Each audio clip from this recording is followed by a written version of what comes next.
Bukti rekaman obrolan yang diduga perselingkuhan Vena Melinda yang diajukan Ivan Fadila dalam sidang perceraian di Pengadilan Agama Jakarta Selatan pada tanggal 15 Juli lalu justru menuai reaksi keras dari Vena Melinda dan kuasa hukumnya Kamala Dewi. Pengacaranya itu menilai rekaman tersebut tak memenuhi syarat sebagai bukti.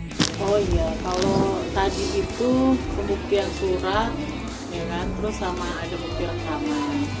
Hanya bukti-bukti yang diajukan tidak ada identitas orangnya. Jadi kalau kita bicara fakta hukum, kita bicara hukum, ya sebenarnya lawyer tahu lah. Rekaman yang bisa diakui itu yang bagaimana? Rekaman suara, soalnya itu kan hanya suara, tidak ada gambar. Yang ada gambar waktu itu memang soal Mbak Vena ya, tapi itu belum dilihatkan. Jadi kita nggak bisa juga bicara apa-apa karena nanti sidang selanjutnya itu hari Jumat. Terus kalau untuk bukti surat lainnya, menurut saya dari awal waktu dulu saya pernah bilang sebenarnya nggak ada gugatan rekonvensi itu dalam kasus perceraian ini karena Mbak Vena kan hanya minta cerai, tapi digugat balik gitu ya. Jadi kalau berdasarkan dia, kalau apa ya, secara hukumnya sih sebenarnya nggak bisa. Nanti masalah harta sama anak, kalau yang dari yang sudah-sudah ya, dari kasus dari ya, kalau bahasa kita jurisprudensi lah ya, yang sudah-sudah itu intinya ya, kalau yang dituntut awal itu perceraian, nanti hanya kasus perceraian. Masalah harta sama anak itu nanti itu di luar setelahnya. Tapi tadi kan semua tuh dibahas gitu ya. Nah, kita sebenarnya nanti lihat di pengadilan aja. Nanti sebenarnya hakim yang punya wewenang. Kan ada aturan ketika namanya bukti itu bukti apa aja, ada surat, ada saksi.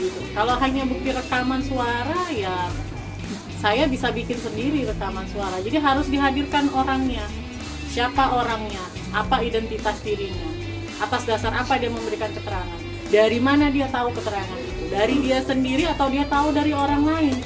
Kalau dari berita-berita yang ada kan taunya dari Facebook Mbak Vena sendiri. Ya kan, intinya Mbak Vena sendiri karena itu kegiatan sosial seperti ini ya kan, terus dipublikasikan karena tidak ada berpikir macam-macam.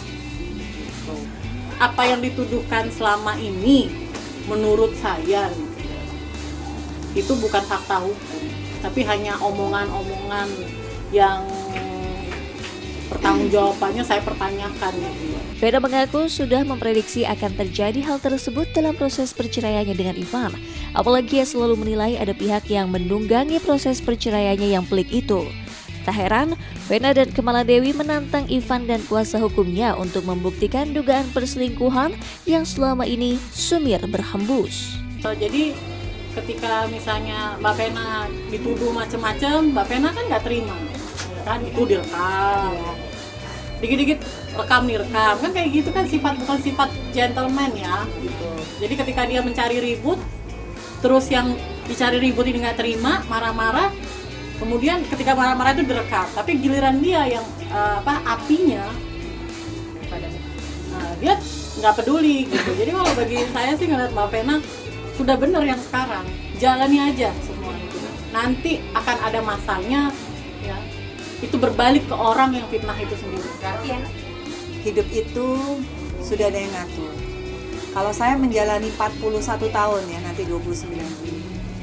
Memang nggak mudah menjadi seorang public figure yang dulunya backgroundnya artis masuk ke politik.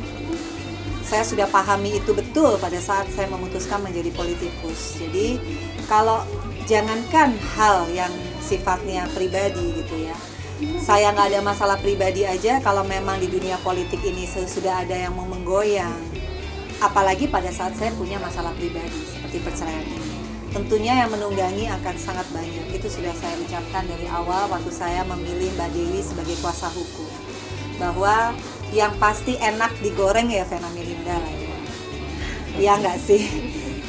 Coba kalau bukan, ya kan, ya itu makanya saya sudah paham, saya sudah prediksi.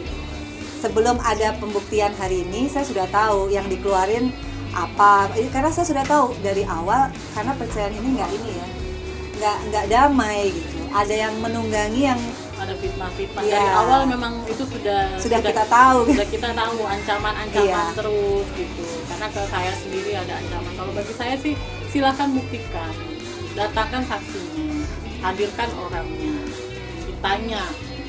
Terus keterangan itu dia dapat dari siapa? Karena kalau ditelusuri lagi ceritanya, ya, soalnya ke kita kan juga bicara, ada yang bicara ke kita. Ditelusuri lagi ceritanya, nanti ujung-ujungnya informasi itu dari orang yang nuduh itu. Gitu. Ya, yang nuduh siapa ya wartawan lah yang tahu. Jadi dari situ juga. Jadi omongan tuh dari mulut dia sendiri keluar, ya kan, terus disebar.